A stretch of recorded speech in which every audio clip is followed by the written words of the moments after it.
ప్రార్థన చేసుకొని ప్రారంభించుకుందాం. క్రీస్తు యేసునందు మమ్మల్ని అతి మిక్కిలిగా ప్రేమించిన మా పరలోకపు తండ్రి, మీ యొక్క పరిశుద్ధమైన ఘనమైన నామమును బట్టి స్తోత్రాలు, వందనాలు నాయన. గడిచిన వారం అంతే కూడా మమ్మ కాచి కాపాడి సజీవ లెక్కలు మమ్మ దాచుకొని మందరి ఆయుష్కాలం పొడిగించి ఈ విధంగా మందరి జీవితాల్లో మరొక దినాన్ని ప్రవేశపెట్టి మేమంతా కూడా ఇక ఆదివారపు సంఘ కొడుకులో కూడుకొని మరొక గొప్ప సంగతిని పరిశుద్ధ గ్రంథం నుంచి నేర్చుకుని ఆలోచించే ధన్యత దయచేస్తున్న దేవా, స్తోత్రాలు, వందనాలు. వచ్చిన వింటున్న ప్రతి ఒక్క బిడ్డని పేరు పైన ముట్టండి, తాకండి, పరిశుద్ధపరచండి, బలపరచండి తండ్రి. ఒక సమయంలో మేమంతా కూడా పరిశుద్ధ గ్రంథం నుంచి గొప్ప సంగతులు పరిశోధన చేస్తుండగా మందరికీ పరిశుద్ధాత్మసాన్ని దయచేయండి దేవా. మాట్లాడే నాకు కూడా ఆత్మసాన్ని ప్రసాదించండి తండ్రి. నేను సత్యవాక్యాన్ని సరిగ్గా విభజించి మాట్లాడే ఆత్మసాన్ని దయచేయండి దేవా. మనుషులను సంతోషపెట్టే మాటలు నేను మాట్లాడకుండా మిమ్మల్ని మాత్రమే సంతోషపెట్టే విధంగా మాట్లాడుకు కృప చూపండి తండ్రి. నన్ను నేను తగ్గించుకుని మేము హెచ్చిస్తూ మీకే కీర్తి మహిమ తెచ్చే విధంగా మాట్లాడే భాగ్యాన్ని ప్రసాదించండి దేవా. నా ద్వారా మాట్లాడే ప్రతి మాట వింటున్నందరూ హృదయాలలో ఫలింపచేయమని సమస్త ఘనత మహిమ ప్రభావాలు మీకే చెల్లిస్తూ మా ప్రభును మా రక్షకుడును మీ పిరి కుమారుడు అయిన యేసుక్రీస్తు వారి పరిశుద్ధ నామమున అడిగి వేడుకొనుచున్నాము తండ్రి, ఆమేన్. ముందుగా దేవునికి స్తోత్రం చెల్లిద్దాం. కూడి వచ్చిన సంఘస్థులకు, ఆన్లైన్ ద్వారా, యూట్యూబ్ ద్వారా వింటున్న దేవుని బిడ్డలందరూ కూడా యేసుక్రీస్తు నామమున వందనాలు. దేవుని బిడ్డలారా, దేవుని మహాకృపను బట్టి మనమంతా ఈ విధంగా ఆదివారపు సంఘ కొడుకులో కూడుకొని మరొక గొప్ప సంగతిని పరిశుద్ధ గ్రంథం నుంచి నేర్చుకుని ఆలోచించే దాన్ని దయచేసిన తండ్రికి యేసుక్రీస్తు ద్వారా కృతజ్ఞతాస్తుతులు చెల్లిద్దాం. ఆమేన్. ఈరోజు దేవుడు సంఘాన్ని ఆన్లైన్ ద్వారా, యూట్యూబ్ ద్వారా వింటున్న ప్రతి ఒక్క బిడ్డని ప్రేమించి మనందరి కోసం ఏర్పాటు చేసిన అంశం, ధనము మన దైవభక్తిని నిరూపిస్తుందా? ధనము మన దైవభక్తిని నిరూపిస్తుందా? చూడండి దేవుని బిడ్డలారా, దైవభక్తి వేరు, ధనం వేరు. మరి ధనానికి దైవభక్తికి కలిగి ఉన్న సంబంధం ఏంటి? చూడండి, ధనం అనేది మన యొక్క ప్రతి అవసరం తీరుస్తుంది. మనకి ఎన్ని అవసరాలు ఉంటాయి, అన్ని అవసరాలకు ధనం అవసరం. అయితే ఈ ధనము ప్రతి అవసరం తీరుస్తుంది కాబట్టి పుట్టినప్పటి నుండి వృద్ధ వయస్కుల వరకు కూడా ధనం అంటే మమకారం ఎక్కువగా ఉంటుంది అందరికీ. ఒకవేళ ధనము మన అవసరాలు తీర్చకపోతే మనకి ఇంత శ్రద్ధ ఉండకపోయేదేమో. ప్రతి అవసరం తీరుస్తుంది కాబట్టి ధనం మీద మనుషులకు వ్యామోహము ఎక్కువ. మరి ధనము ఉంటే ఏంటి, ఎందుకు అవసరమో మనకు అర్థమైపోయింది కదా. మరి భక్తి ఎందుకు జరిగించాలి? భక్తి ఎందుకు? మరి ఎందుకంటే కొంతమంది మరి భక్తిని కూడా ధనం కోసమే జరిగించే వాళ్ళు లోకములో కనబడుతూ ఉంటారు. అందుకే మరి లోకములో మనకు వినబడుతున్న మాట, ధనాన్ని గూర్చి ధనలక్ష్మి అంటారు. అంటే దానికి అంత ప్రాముఖ్యత ఇస్తారు. ఆ ధనం కోసమే వాళ్ళు పూజ చేస్తారు, భక్తి చేస్తారు. కానీ అసలు మరి భక్తి ఎందుకు జరిగించాలి? ఈ భక్తి వలన మనకి ఏంటి ప్రయోజనం? ఎందుకంటే దేవుని బిడ్డలారా, భూమి మీద మనము భక్తి ఎందుకు జరిగించాలి అంటే, మనకి దేవుడిచ్చిన ఆయుష్కాలాన్ని కాపాడుకుంటూ రాబో ఆ మహాలోకాన్ని స్వతంత్రించుకోవడానికి ఈ భూమి మీద మనకు భక్తి అవసరం. అది మనసులో పెట్టుకొని మనమంతా కూడా మన భక్తిని కొనసాగించుకుంటూ వెళ్ళిపోతూ ఉండాలి. ఎందుకంటే దేవుని బిడ్డలారా, మనకు బాగా తెలుసు ఈ ధనం అనేది ఎంత మరి బంధాలు చెడగొడుతుందో. సొంత అన్నదమ్ముల మధ్య కూడా రిలేషన్ చెడిపోతుంది ఈ ధనం వలన. తల్లిదండ్రులు పిల్లల మధ్య కూడా ఈ ధనాన్ని బట్టి గొడవలు కనబడతా ఉంటాయి.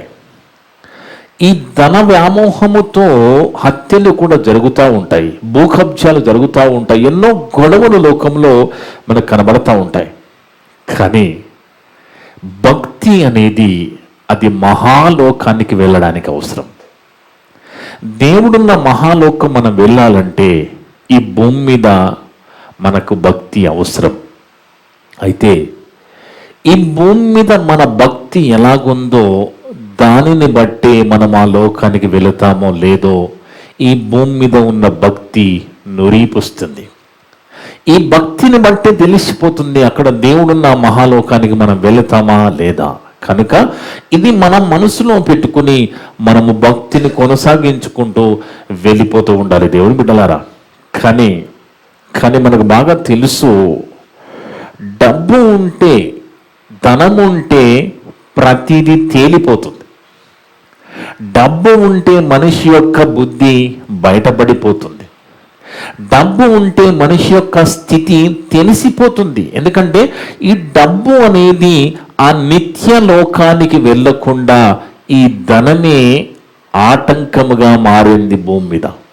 అందుకే దేవుని బిడ్డలారా, బైబిల్ గ్రంథంలోకి వెళ్ళి యేసుక్రీస్తు ప్రభువారు చెప్తున్న ఒక సందర్భాన్ని మనము చూస్తే, ఒక అధికారి ప్రభువారి దగ్గరికి వస్తారు, అధికారి ప్రభుతో మాట్లాడుతూ ఉంటారు. ఆ సంభాషణలో మనకు అర్థమవుతుంది ఆ వచ్చిన అధికారి మహాధనవంతుడు, ఎంతో గొప్ప ధనవంతుడు. ఆయన చిన్నగునప్పటి నుంచే ధనవంతుడిగా ఉన్నాడు ఈ అధికారి. ఆ అధికారి ప్రభు దగ్గరికి వచ్చి మాట్లాడుతున్న మాటలు లూకా సువార్త 18వ అధ్యాయము, లూకా సువార్త 18వ అధ్యాయము 18 నుంచి 27 వరకు మనము చదువుతూ ఆలోచిద్దాం దేవుని బిడ్డలారా. ఒక అధికారి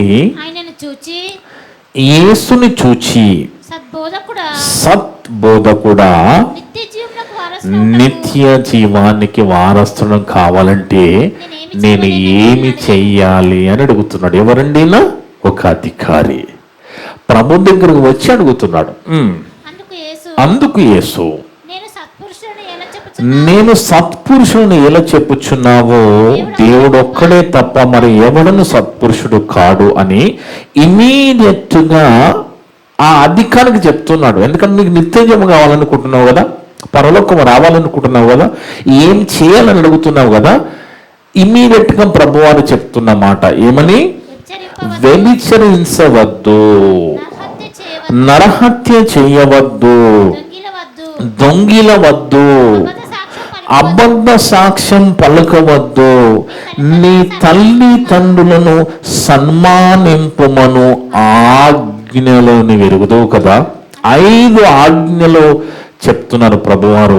ఇవి నీకు తెలుసు కదా, ఎందుకంటే నీకు ధర్మశాస్త్రం తెలుసు కదా, ధర్మశాస్త్ర ప్రకారంగా ఈ ప్రధానమైన ఆజ్ఞ నీకు తెలుసు కదా, ఇవి నువ్వు పాటించు అని ఆ అధికారికి ప్రభువారు చెప్తున్నారు. అందుకతడు బాల్యము నుండి అనుసరించుచున్నారట. ఏంటి? చిన్నగా ఉన్నప్పటి నుంచే, బాల్యము నుండి. అంటే అధికారి బాల్యము నుండి ఏం చేస్తున్నాడు? ఇవన్నీ కూడా ఏవన్నీ? వ్యభిచరించవద్దనేది, నరహత్య చేయవద్దనేది, దొంగిలవద్దనేది, అబద్ధ సాక్ష్యం పలకవద్దనేది, తల్లిదండ్రులను సన్మానించడం అనేది ఈ అధికారి బాల్యము నుండే చేస్తున్నాడు. మంచివాడుగా ఉన్నాడు కదా, మంచివాడుగా అగుపడుతున్నాడు కదా. ఇప్పుడు నన్ను అడిగితే ఈయన మంచివాడు అన్నట్టుగా నేను సర్టిఫికెట్ ఇవ్వచ్చు. ఎందుకంటే బాల్యం నుండి ఇవన్నీ కూడా చేస్తున్నాడు, బాల్యం నుండి ఇవన్నీ చేస్తున్నాడు. అయితే ఆలోచించండి దేవుని బిడ్డలారా, వ్యభిచరించవద్దు. వ్యభిచరించవద్దు అంటే ఇప్పుడు మనకున్న ఆజ్ఞ ఏంటంటే, ఒక స్త్రీని మోహపు చూపుతో చూస్తేనే వ్యభిచారం చేసినట్టు. మరి ఇప్పుడు మనము ఇవన్నీ పాటిస్తున్నామో లేదో ఒకసారి చూసుకుంటే, ఆయన పాటించాడట, బాల్యం నుంచి పాటించాడు. మనం పాటిస్తున్నామంటే మనకున్న రూల్ ఏంటి అంటే, మోహపు చూపు. ఒక స్త్రీని చూసినప్పుడు నీకు రాగానే నీ హృదయంలో వ్యభిచారం జరుగుతుంది అని ప్రభువు అని చెప్పిన మాట మనకు తెలుసు. ఇక తర్వాత నరహత్య చేయవద్దనగానే మేమెక్కడ హత్య చేశామండి అని మాట్లాడతాం మనం. నీ సహోదరుని ద్వేషిస్తే నీవు నరహంతకుడు అన్నది బైబుల్. చూడండి మనం ఎలా దొరికిపోతామో చూడండి. ఎందుకంటే మనల్ని పట్టేస్తుంది బైబుల్, మనల్ని సరిదిద్దుతుంది బైబుల్, మనల్ని సరైన మార్గం నడిపిస్తుంది దేవుని మాట. నరహత్య చేయవద్దంటే నీ సహోదరుని ద్వేషిస్తే నీవు నరహంతకుడు అన్నది. మనము ద్వేషించకుండా ఉంటున్నామా? ఎవరినో కొన్ని మనం ద్వేషిస్తే మనం నరహంతకులుగా మారిపోతున్నాము. ఇంకా దొంగిలవద్దు అంటే నేనెక్కడ దొంగతనం చేస్తానని మాట్లాడతావేమో. ఆదివారం సంఘానికి రాకుండా కూడా నువ్వు దేవుని సమయాన్ని దొంగిలించినట్టే మరి, అవునా కదా? అది కూడా దొంగతనం కిందకే వస్తుంది. తర్వాత అబద్ధ సాక్ష్యం పలకవద్దు. అబద్ధం లేకుండా మన బ్రతుకు కొనసాగుతుందండి? మనం అబద్ధం చెప్పకుండా ఉంటున్నామా ప్రతి దినము? ఆలోచించండి. అబద్ధం ఎన్నో మన నోటి నుంచి వస్తున్నాయి, కానీ అబద్ధ సాక్ష్యం ఆయన పలకలేదట అధికారి. తల్లిని తండ్రిని సన్మానించారట. వీటన్నిటిని బట్టి మనము కూడా ఫెయిల్ అయినట్టుగా అనిపిస్తుంది, కానీ ఆయన అవన్నీ పాటించారట. వెరీ గుడ్, నువ్వు సూపర్, నువ్వు అని యేసు అనలేదు అక్కడ. ఇవన్నీ చెప్పిన తర్వాత ఎక్సలెంట్ అన్నది ప్రభువారు ఏమంటున్నారు చూడండి. అందుకు బాల్యము నుండి వీటన్నిటిని అనుసరించి తినని ప్రభువారితో చెప్పాను. యేసు విని నీకింకా ఒకటి కొదువగా ఉన్నది. ఏంటి అది? నీ కలిగినవన్నీ అమ్మి బీదలకిమ్ము. అంటే చూడండి, ఆయన అధికారము, ఈ అధికారి ధర్మశాస్త్రంలో ఉన్న ఆజ్ఞలన్నీ పాటిస్తున్నాడు, కానీ ఏం చేయడం లేదు, ఇచ్చే గుణం ఆయన దగ్గర లేదు. చూడండి, మనము కూడా మన పిల్లలకి ఏం నేర్పిస్తామండి? స్కూల్కు పంపిస్తున్నప్పుడు టిఫిన్ బాక్స్ పెట్టి నాన్న నువ్వే తినాలిరా, ఎవరికి పెట్టొద్దు అంటాం, అవునా కదా? నీవే తినాలి, ఎవరికి పెట్టకు అంటాం. ఎప్పుడైతే నువ్వు ఎవరికి పెట్టుదని నేర్పిస్తున్నావో రేపన్నాడు వాడు నీకు కూడా పెట్టడం. కనుక మన పిల్లలకి పెట్టే గుణము, పెట్టడం నేర్పించాలి, ఇవ్వడం నేర్పించాలి, సహాయం చేయడం నేర్పించాలి. అవి ఈ అధికారికి తల్లిదండ్రులు నేర్పించలేదు. అర్థమున్న దేవుని బిడ్డలారా, ఈ ఆజ్ఞలన్నీ పాటించిన ధనవంతుడుగా ఉన్నాడు, బాల్యం నుంచి ధనవంతుడుగా ఉన్నాడు, ఆయనకి సంపాదించిన ఆస్తి ఉన్నది, కానీ ఏమి లేదు, ఇచ్చే గుణం లేదు, బీదలకి పెట్టే గుణం లేదు. ప్రభువారు ఏమని చెప్పారు? ఇంకా ఒకటి కొదువుగా ఉన్నది. ఏంటి కొదువుగా ఉన్నది?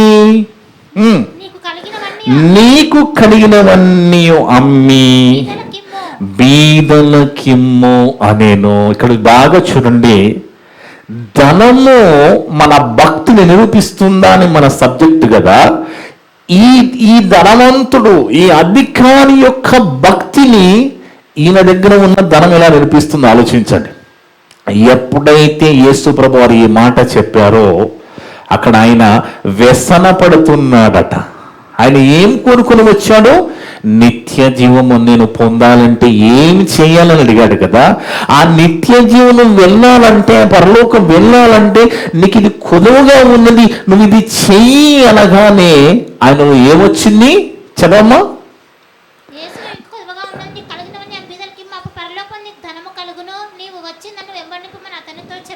చూడండి దేవుని బిడ్డలారా, నీకు కలిగినవన్నీ అమ్మి బీదలకిమ్ము అని చెప్పి, అప్పుడు అన్ని నన్ను వచ్చి వెంబడించు, అప్పుడు నీకు నిత్య జీవం దొరుకుతుందని ప్రభువారు చెప్పారు. అప్పుడు అతడు మిక్కిలి ధనవంతుడు కనుక, అంటే ఆయన భక్తిపరుడుగా కనబడ్డాడు కదా, బాల్యం నుంచే భక్తి పరులు కనబడినా ఆయన ధనం ఏం చేస్తుంది ఆయనంటే ఆయన భక్తిని నిరూపిస్తుంది. ఎలా? చదవండి. అతడు మిక్కిలి ధనవంతుడు గనుక ఈ మాటలు విని, ఏ మాటలు? నువ్వు బీదలకు సాయం చేయి, బీదలకి అని ఆ మాటలు విని, ఆ అలవాటు చిన్నగా నొప్పించి ఆయనకి లేదు కనుక మిక్కిలి వ్యసన పడుతున్నాడట. వ్యసనం వచ్చేసింది యేసుబాబు మాటలకి. ప్రభువారి ద్వారా నిత్య జీవము, ఆయన నిత్య జీవం ఇచ్చేది, ఆయనే ఏం చేయాలో చెప్పినప్పుడు ఆయన ధనవంతుడుగా ఉన్నాడు కాబట్టి ఆయన ధనం ఏం చేస్తుంది? ఆయన యొక్క భక్తిని నిరూపిస్తుంది. వ్యసన పడిపోయి అక్కడి నుంచి వెళ్ళిపోయారు. అంటే దాని అర్థం ఏంటి? ధనం ఉన్నది కానీ ఇచ్చే గుణము లేదు, బీదలకి సాయం చేసే గుణము లేదు. కాబట్టి ప్రభువారు చెప్పగానే నిత్య జీవాన్ని కూడా వదిలేసుకొని వెళ్ళిపోతున్నాడు. అంటే ధనం అనేది నిత్య జీవం పోకుండా ఆటంకం కలిగిస్తుంది ఈ అధికారికి. దేవుని బిడ్డలారా, చదవమ్మా.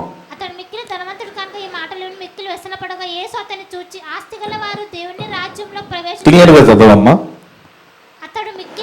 అతడు మిక్కిలి ధనవంతుడు గనుక ఈ మాటలు విని మిక్కిలి వ్యసనపడగా యేసు అతనిని చూచి ఆస్తి గలవారు దేవుని రాజ్యంలో ప్రవేశించుట ఎంతో దుర్లభము. చూడండి, ధనం అనేది ఏ విధంగా నిత్య జీవానికి ఆటంకమైపోయిందో చూడండి. అధికారికి అన్ని ధర్మశాస్త్రానికి లోబడిన అధికారి అన్ని పాటిస్తున్నాడు, కానీ బీదనికి ఏమనగానే ఇమీడియట్ గా ప్రభువునే వదిలిపెట్టి వెళ్ళిపోతున్నాడు. అంటే ఆయన ధనం ఏం చేసింది?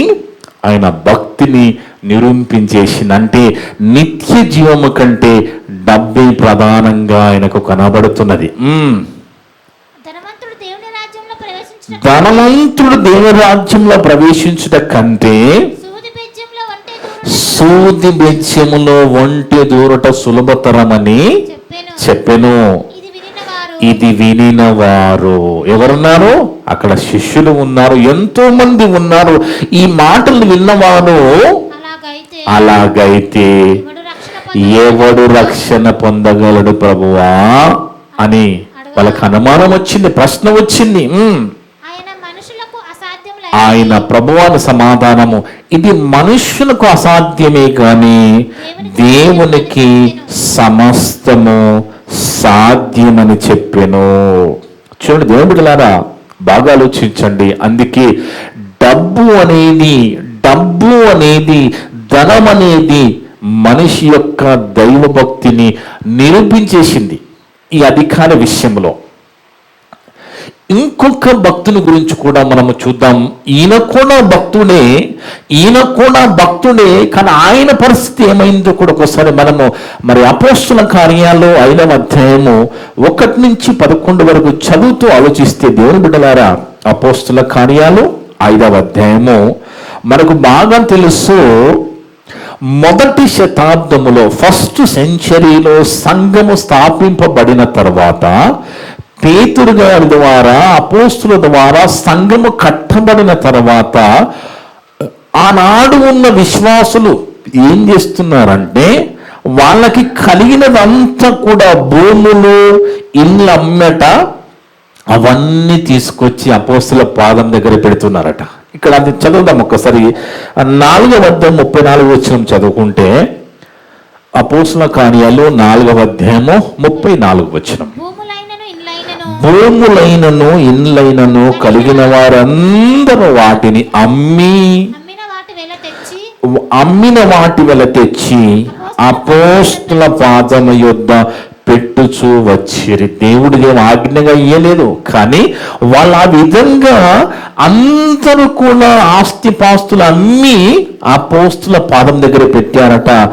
వారు ప్రతి వానికి వాని అక్కడి కొలది పంచిపెట్టిది గనుక వారిలో ఎవనికని కొదవలేకపోయేను. మొదటి శతాబ్దంలో సంఘంలో జరిగిన పరిస్థితులు ఇలా ఉన్నాయి. ఇది చూసిన దంపతులు ఎవరో? అననీయ సపీరా, వీళ్ళిద్దరు కూడా భార్య భర్తలుగా ఉన్నారు. వీళ్ళకి పొలం ఉన్నది, వీళ్ళకి భూమి ఉన్నది. ఇద్దరు అనుకున్నారు, డిస్కషన్ చేసుకున్నారు. ఎందుకంటే భార్య భర్తలు ఇద్దరు సంతకం పెడితేనే ఆ పొలం అమ్మే అవకాశం ఉంటది కనుక ఇద్దరు కూడా నిర్ణయించుకొని ఆలోచన చేసుకొని అందరూ ఇచ్చేస్తున్నారు. మనము కూడా దేవునికి ఇద్దామని మంచి ఆలోచన చేసి ఏం చేశారు, ఆ పొలాన్ని అమ్మారు. ఇంతవరకు బాగున్నది. కానీ అమ్మిన తర్వాత అమ్మే సమయంలో వాళ్ళు ఏమనుకున్నారో బాగా గుర్తుపెట్టుకోడు. దేవుడు ఎక్కడ మనల్ని పట్టుకుంటాడంటే మనము కూడా అననీయ సత్యాలను దొరికిపోతాం దేవునికి. ఎందుకంటే మనము దేవునికి ఏదైనా ఇయ్యాలనుకుంటే నువ్వు మనసులో అనుకున్నా కానీ నువ్వు ఏమనుకున్నావో అది చేసేయి, లేదంటే అనుకోకు. ఎందుకంటే దేవుడు మనసులో అనుకుంటూనే పట్టేస్తాడు. దేవుడు నువ్వు మనసులో ఏదైనా అనుకున్నావు అనుకో, అది ఖచ్చితంగా మనం దేవునికి ఇవ్వాలన్నా ఏం చేయాలన్నా చేసి ఇవ్వవలసినది. లేదంటే నువ్వు అనుకోకుండా ఉండు. మనసులో అనుకుంటేనే దేవుడికి తెలిసిపోతుందండి. మనం అనుకోవచ్చు, నేను ఎవరికి చెప్పలేదు కదా, ఎవరితో మాట్లాడలేదు, అవసరం లేదు, నువ్వు ఎవరికి చెప్పవలసిన అవసరం లేదు. కానీ దేవుడు మనసుని, హృదయాలు ఎదిగిన దేవుడు మనసును అనుగుణగానే దాన్ని పట్టుకుంటాడు. ఇక్కడ అననీయ సపీరా దంపతులు ఏమనుకున్నారు, అమ్మిందంతా తీసుకొచ్చి ఆ పొలం అమ్మగా వచ్చిన ఆ ధనమంతా తీసుకొచ్చి పేతురు గారి పాదం దగ్గర పెట్టాలనుకున్నారు. ఆనాడు పేతురు గారు మరి దేవసేవకుడుగా అపోస్తుడుగా ఉన్నారు. వాళ్ళు అలాంటి నిర్ణయించుకున్నారు. కానీ అమ్మారు. అమ్మిన తర్వాత ఏం జరిగింది అంటే సగమే ఇయ్యాలనుకున్నారు.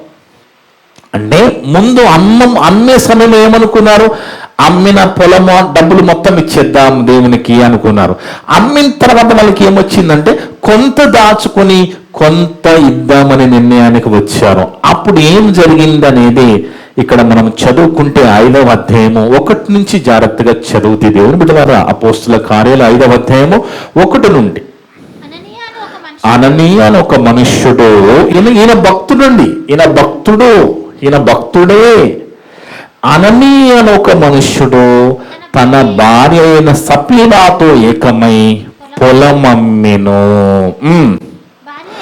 భార్యకు తెలుసట, ఇద్దరు సంబతించుకున్నారు, ఇద్దరు డిస్కషన్ చేసుకున్నారు. భార్యకు ఎరుకనే వాడు దాని వెలలో కొంత దాచుకొని కొంత తెచ్చి అపోస్తుల పాదముల యొద్ద పెట్టెను.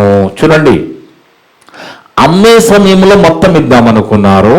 ఇచ్చే సమయంలో ఏం జరిగింది, కొంత దాచుకున్నాము కొంత ఇద్దామని ఎవరు అనుకున్నారు, భార్య భర్తలు ఇద్దరు అనుకున్నారు. అప్పుడు పేతురు ఒక్కడు మాత్రం వచ్చాడు. భార్య ఇంటి దగ్గరే ఉందేమో, ఒక్కడు ప్రవేశించాడు. ఎంట్రీ మాత్రము ఒక్కడే ఇస్తున్నాడు, అననీయ ఇస్తున్నాడు. వచ్చి ఏమంటున్నాడు, అప్పుడు పేతురు, అననీయా నీ భూమి వెలలో కొంత దాచుకుని పరిశుద్ధాత్మను మోసపుచ్చుటకు సాతాను ఎందుకు నీ హృదయమును ప్రేరేపించెను. ఎలా తెలిసిపోయింది దేవునికి? పేతురు గారు ఏమైనా చూశాడా? వాళ్ళు మొత్తం ఇద్దామనుకున్నది పేతురు గారికి తెలుసా? సగం దాచుకున్నాను పేతురు ఎలా తెలుసు అంటే దేవునికి తెలుసు. అదే చెప్తున్నాను, దేవునికి అన్ని తెలుసు. మనము మనస్సులో ఏమైనా దేవునికి ఇవ్వాలనుకుంటే చెయ్యాలనుకుంటే అది చేసేసేయాలి తప్ప మరలా వెనుకడుగు వేయకూడదు. ఎందుకంటే ఇక్కడ అననీయ ప్రవేశించగానే పేతురు గారు అడుగుతున్న మాట, అననీయా నీ భూమి వెలలో కొంత దాచుకొని పరిశుద్ధాత్మను మోసపుచ్చుటకు సాతాను ఎందుకు నీ హృదయమును ప్రేరేపించెను. అంటే ఇక్కడ ఏం జరుగుతుంది, మోసము చెయ్యడానికి, దేవుణ్ణి మోసము చెయ్యడానికి ఏది కారణమవుతుంది, ధనము కారణమవుతుంది. అననీయ భక్తుడే కదా, భక్తుడైనప్పటికీ కూడా దేవుణ్ణి మోసం చేసే పరిస్థితులకు వెళ్ళిపోతున్నారంటే ఆయన భక్తి ఇక్కడ తేలిపోతుంది. దేవుని బిడ్డల ఎందుకు ప్రేరేపించెను, అతన్ని యొద్దనున్నప్పుడు నీదే కదా, అమ్మిన పిమ్మట అది నీ వశమై ఉండలేదా, ఎందుకు ఈ సంగతి నీ హృదయములో ఉద్దేశించుకొనుచున్నావని నీవు మనుష్యులతో కాదు. గుర్తుపెట్టుకోండి, ఇక్కడ నాకు సేవకునిగా నాకు తెలియాలి, నీ భార్య భర్తలకి తెలియాలి కాదు, దేవునికి తెలుసు మనసు. నువ్వు మనుషులతో కాదు, దేవునితోనే అబద్ధం ఆడుతున్నావు. అందుకే విశ్వాసి అంటే యథార్థంగా అబద్ధం ఆడకుండా సేవకునితో మాట్లాడాలి, సేవకునికి చెప్పాలి. విశ్వాసి అంటే ఎలాగ ఉండాలంటే యథార్థంగా ఉంటూ అబద్ధం చెప్పకుండా ఉండాలి సేవకునితో. కానీ ఈయన అబద్ధం చెప్తున్నాడు, యథార్థత కోల్పోయాడు, అబద్ధికుడుగా మారిపోతున్నాడు, మోసం చేసేవాడుగా ఉంటున్నాడు. అందుకే పేతురు గారు అంటున్న మాట, ఎందుకు నువ్వు ఇలా తయారైపోయావు? నువ్వు అమ్మనప్పుడు నీదే కదా, అది నీదే కదా.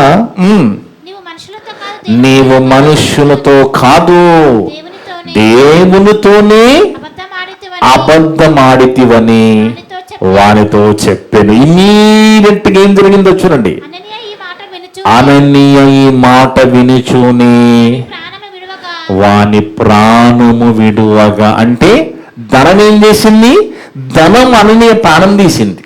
అర్థం దేవుడు బిడ్డలారా, ధనం ఎంత ప్రమాదకరమో చూడు. అందుకే దేవుడు మనకి ధనాన్ని ఇచ్చి పరీక్షలకు గురి చేస్తాడండి. మనకు ధనం ఇస్తాడు, దేవుడు ఇస్తాడు, అప్పుడు మనల్ని పరీక్షిస్తాడు. ఆ పరీక్షలో మనము గెలవాలి, దేవుణ్ణి గెలిపించాలి. అందుకే మనకి ఇచ్చే గుణము ఉండాలి, మనకి అది మన పిల్లలు కూడా అదే నేర్పించాలి. బీదలకు సాయం చేసే గుణం ఉండాలి, దేవుని కోసం ఖర్చు పెట్టే గుణం ఉండాలి. అది మనసులో నువ్వు అనుకున్న తర్వాత ఇమ్మీడియట్ గా చేయాలి. ఇక అననీయ పరిస్థితి ఏమైపోయింది? ధనాన్ని అమ్మిన తర్వాత ఒక ఆలోచన వచ్చింది, సగం ఉంచుకుందాం, సగం ఇచ్చేద్దామని. ఇమీడియట్ గా ఆ అబద్ధము, ఆ మోసము ఏం జరిగింది? ఆయన ప్రాణాన్ని తీసివేసింది. అర్థముంది ఏమిటిలానా? చచ్చే పరిస్థితి వచ్చింది అననీయకు. ఒకవేళ ఆయన అలా చేయకుండా బతికేవాడు కదా, అవునా కదా? అసలు మొత్తం ఎగిపోయినా కానీ ఆయన అడిగేవాడు లేరు కదా, అవునా కదా? అయినప్పటికీ ఇద్దామనుకున్నారు, సగం దాచుకున్నారు. దాచుకోవడము, అవును మేము వాస్తవమే, మాకు ఇంత రాలే, సగం ఇస్తున్నామని చెప్పొచ్చు కదా. అది కూడా కాదు, అంటే ఇంతకీ అమ్మామన్నట్టుగా మాట్లాడగానే ఇమీడియట్గా అననీయ పరిస్థితి ఏమైపోయింది? ఆ అననీయ మాట్లాడుచుండగానే ఎప్పుడైతే పేతురు గారు అడిగారో సైలెన్స్ అయిపోయాడు అననీయ. సైలెన్స్ గా ఉన్నాడు. అంటే ఈయనకి ఎలా తెలిసిపోయింది అనుకున్నాడో, మనకి భయం కలిగిందో. అననీయ సైలెన్స్ గా ఉన్నాడు, ఏం సమాధానం చెప్పలేదు. ఎందుకు నేను ఇలా చేశావంటే సమాధానం చెప్పలేదు. కానీ ఇమీడియట్ గా ఈ మాటలు మాట్లాడుతున్నా కానీ అననీయ ప్రాణం వదిలేశారట.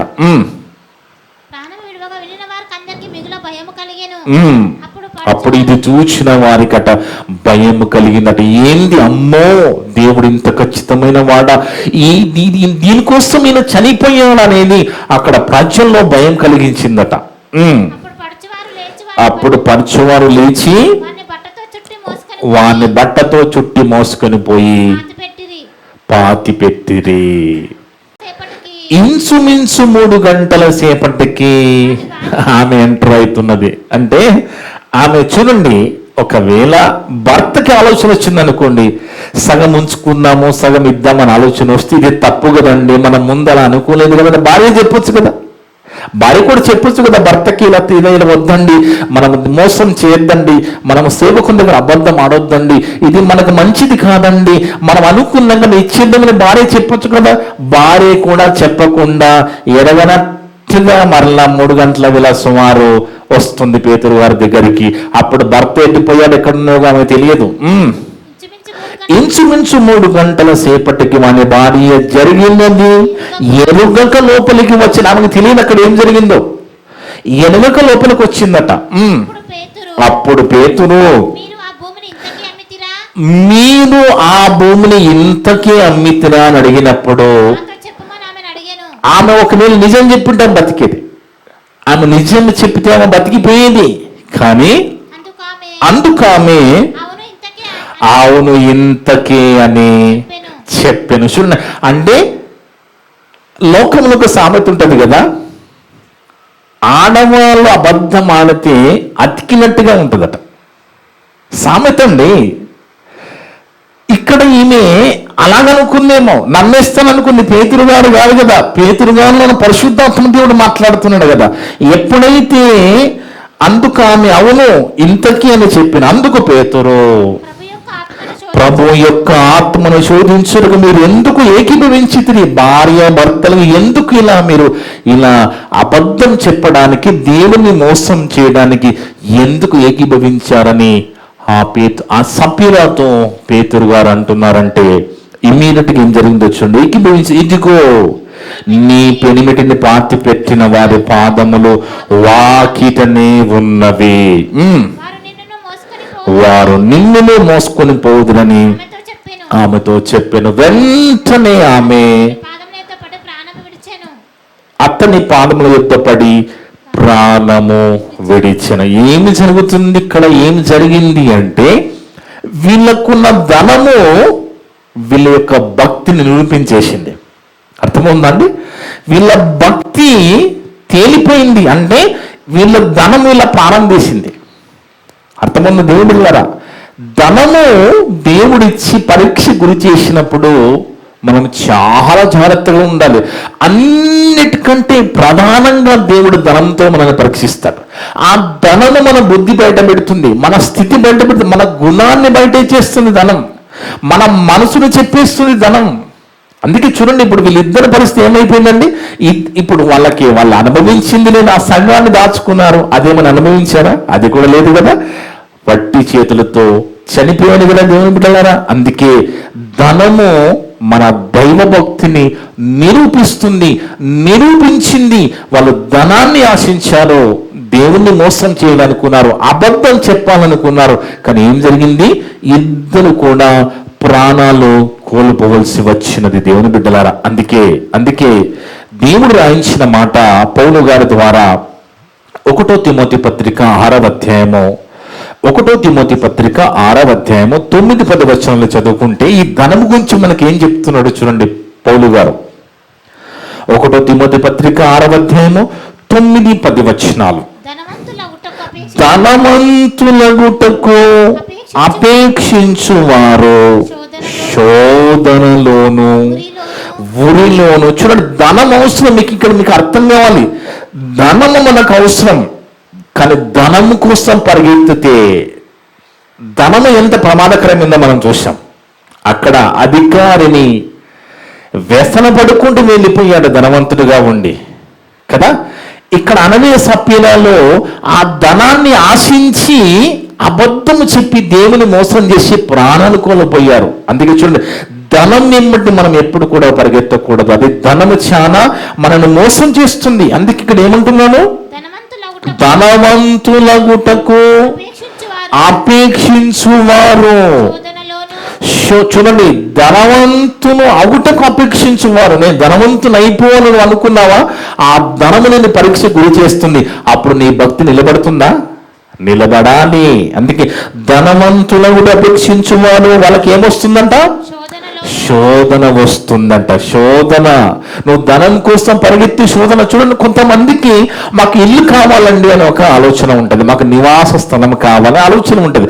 అలాంటి వారికి యేసుప్రభు వారు చెప్పారు కదా, నేను వెళ్ళి మీకోసం నివాస స్థలములను ఏర్పరుస్తాను. అంటే భూమిలో నువ్వు ఏమి కోరికలు కలిగి ఉన్నావో అక్కడ పరలోకములను సిద్ధపరుస్తున్నానని చెప్తున్నాడు. అంటే చూడండి దేవుడు లేదా, అక్కడికి వెళ్ళిన తర్వాత ఆ మహాలోకం మనం వెళితే ఈ భక్తి అక్కడికి వెళ్ళే విధంగా ఉంటే, మన భక్తి భూమి మీద మన భక్తి ఆ మహాలోకానికి వెళ్ళే విధంగా ఉంటే, అక్కడికి వెళ్ళిన తర్వాత మనం ఎవరికి కూడా సమాధానం చెప్పవలసిన అవసరం లేదు.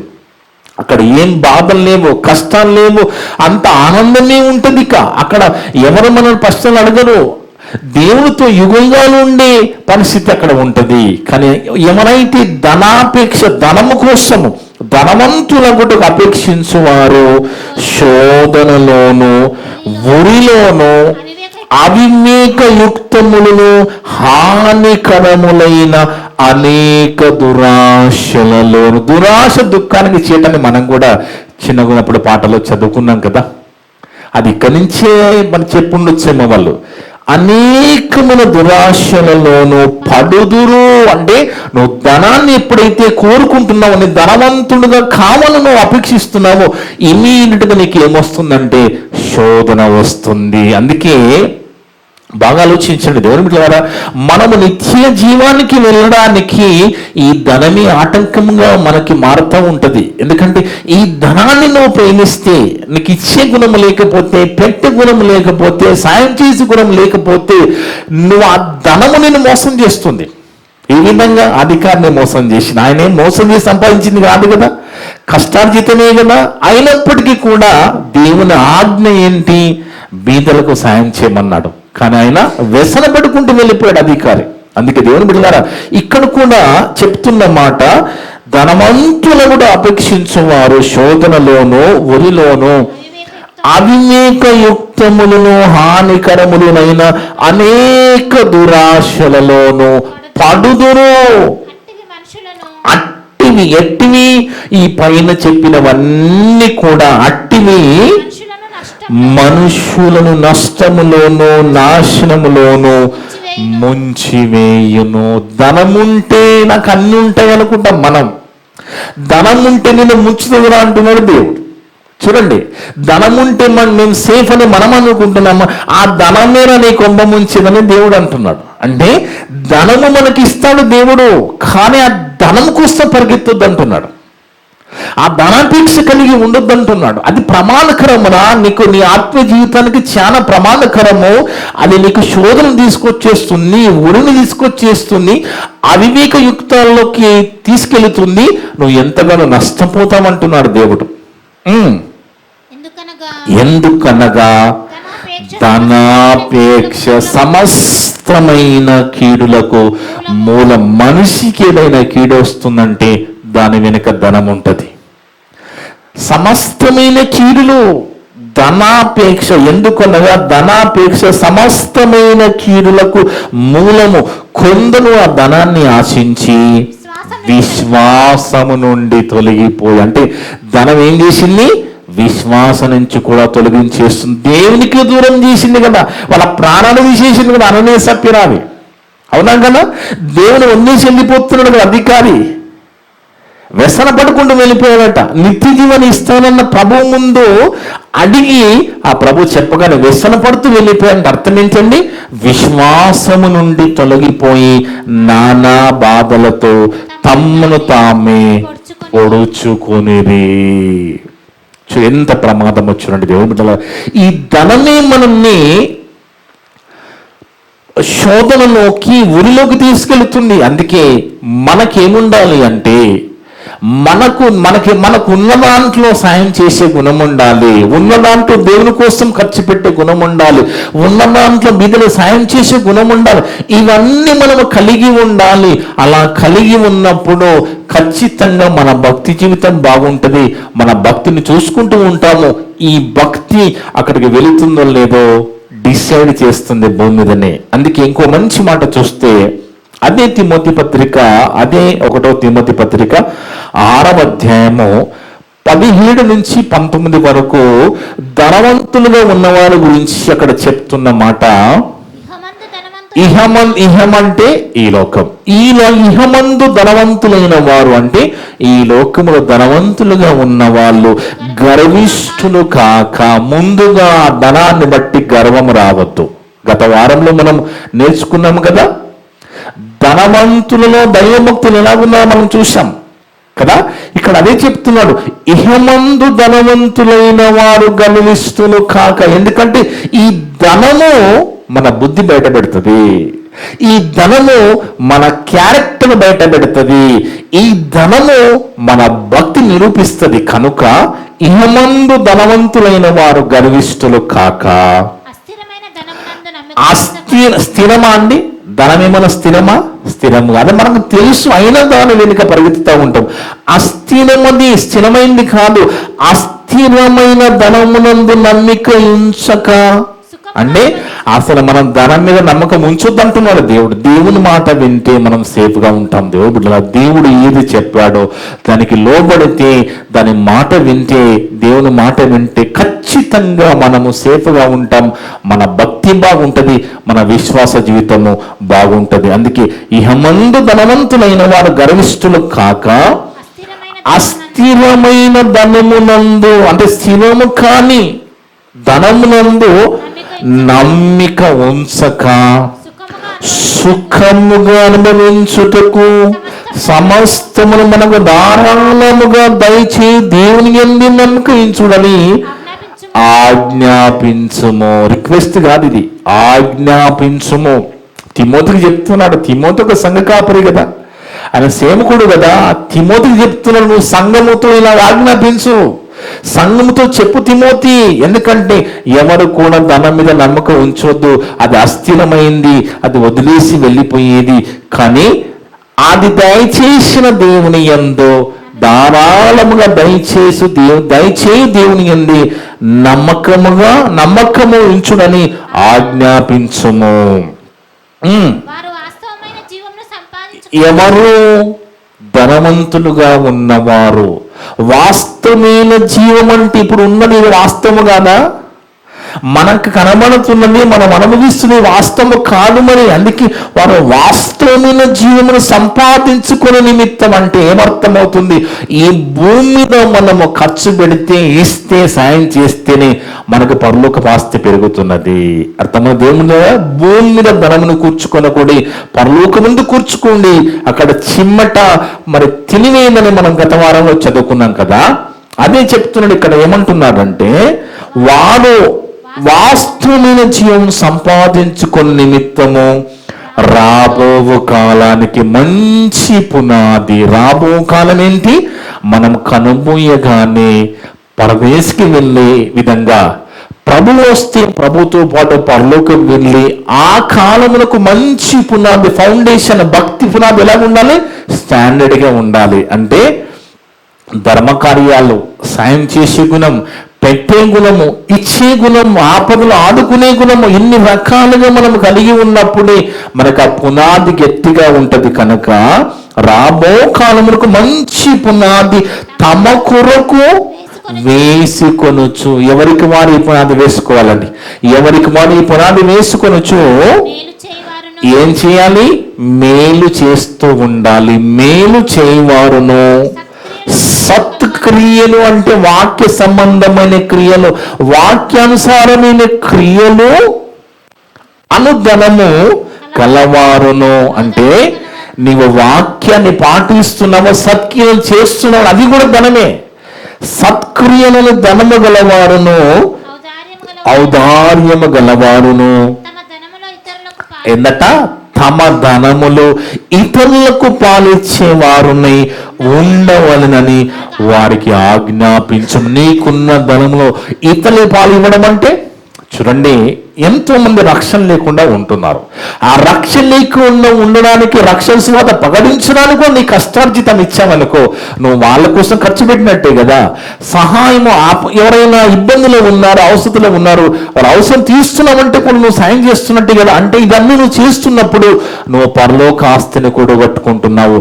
అక్కడ ఎవరు కూడా దాన్ని దొంగిలించలేరు. అందుకే చెప్తున్నాడు ఏమని? సత్క్రియల ధనము కలవారును ఔదార్యము గలవారును తమ ధనము ఇతరులు పాలించేవారిని ఉండవలెనని వారికి ఆజ్ఞాపించము.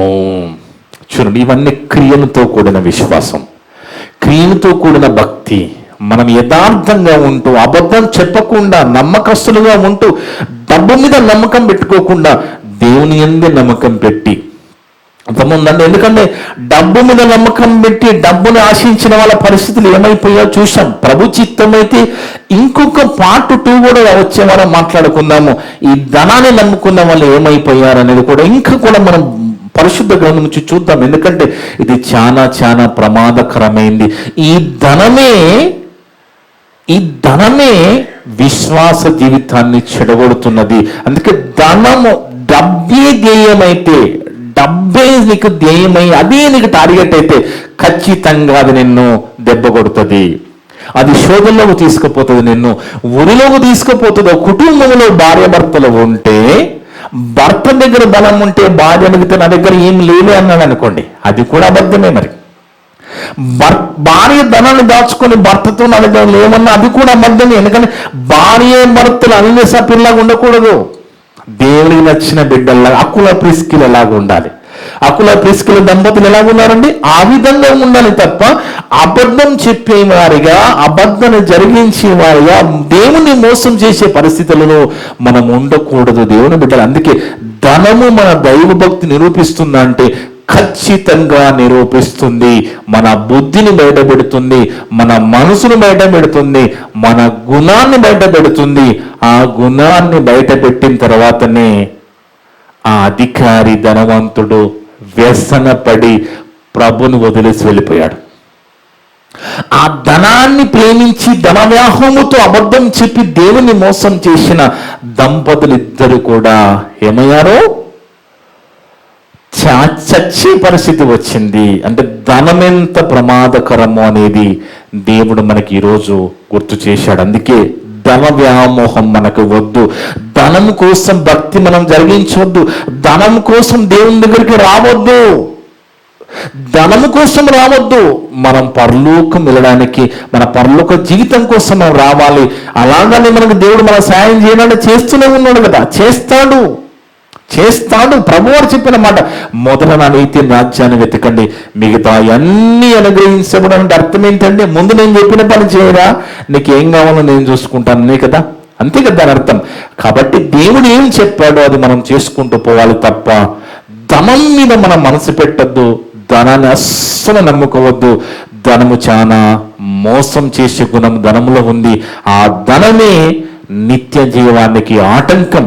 కనుక ధనము మన దైవభక్తి నిరూపిస్తుందంటే ఖచ్చితంగా నిరూపించింది. మనం బైబిల్ నుంచి చూసాం. అలాంటి పరిస్థితిలో మనం ఉండకూడదు. ఇటు మాటలన్నీ కూడా ఏ ఒక్క మాట కూడా వృధాపోకుండా విన్న మీ అందరి హృదయాల్లో చెప్పిన నా హృదయంలో దేవుడు సమృద్ధిగా ఫలింపజేయను గాక. ఆమేన్. ప్రార్థన చేసుకుందాం. మమ్మల్ని మిక్కిలిగా ప్రేమించిన మా పరలోకపు తండ్రి, మీ యొక్క పరిశుద్ధమైన ఘనమైన నామమును బట్టి స్తోత్రాలు, వందనాలునైనా. గొప్ప దేవుడు తండ్రి, గొప్ప మాటలు ఇక ఈ దినాన మాతో మాట్లాడే విధానం బట్టి స్తోత్రాలు, వందనాలునైనా. అవును తండ్రి, ధనము మమ్మల్ని పరీక్ష గురి చేస్తుందని, ఆ ధనమే మా దైవభక్తి నిరూపిస్తుందని, అలా నిరూపించిన అధికారి యొక్క భక్తి జీవితము కూడా మరి నిత్య జీవాన్ని కోరుకుని వచ్చిన ఆ భక్తుడైన ఆ అధికారి ప్రభువుని విడిచిపెట్టి వ్యసనపడుతూ వెళ్ళిపోయిన పరిస్థితిని మా ముందు ఉంచావు నాయన. అందరిని బట్టి స్తోత్రాలు చెల్లిస్తున్నాం. ఆననీయ సభ్యుల జీవితాలు కూడా మా ముందు ఉంచాం నాయన. ధనం ఎంత మోసం చేస్తుందో, ధనము ఎలాగ అబద్ధం ఆడిస్తుందో, ఎలా విశ్వాసాన్ని మరి కోల్పోయే విధంగా చేస్తుందో, ఎలా మీకు దూరం చేస్తుందో కూడా మాతో మాట్లాడే విధానం బట్టి స్తోత్రాలు, వందనాలు. అలాంటి పరిస్థితిలో మాలో సంఘంలో ఎవరు కూడా ఇలా ఉండకుండా, ఈ మాటలు వింటున్న బిడ్డల్లో ఎవరు కూడా ఇలా ఉండకుండా, అలా ఉంటే సరిదిద్దుకుని మంచి మనసు కలిగి నిస్వార్థమైన విశ్వాస జీవితం కలిగి ముందుకెళ్ళే కృపను విన్న ప్రతి ఒక్కరికి దయచేయండి తండ్రి. ఇప్పటి వరకు నా ద్వారా మాట్లాడిన ప్రతి మాట విన్నందరి హృదయాలలో ఫలింపచేయండి తండ్రి. మేమంతా కూడా కేవలం వాక్యము చదివి విని వదిలిపెట్టి మమ్మల్ని మేము మోసపరుచుకోకుండా విన్న మాటల ప్రకారంగా జీవించే ధన్యత దయచేయమని సమస్త ఘనత మహిమ ప్రభావాలు మీకే చెల్లిస్తూ మా ప్రభువును మా రక్షకుడును మీ ప్రియ కుమారుడు అయిన యేసుక్రీస్తు వారి పరిశుద్ధ నామమున అడిగి వేడుకొనిచున్నాము తండ్రి. ఆమేన్. మీ అందరికీ వందనాలు. May God bless you all.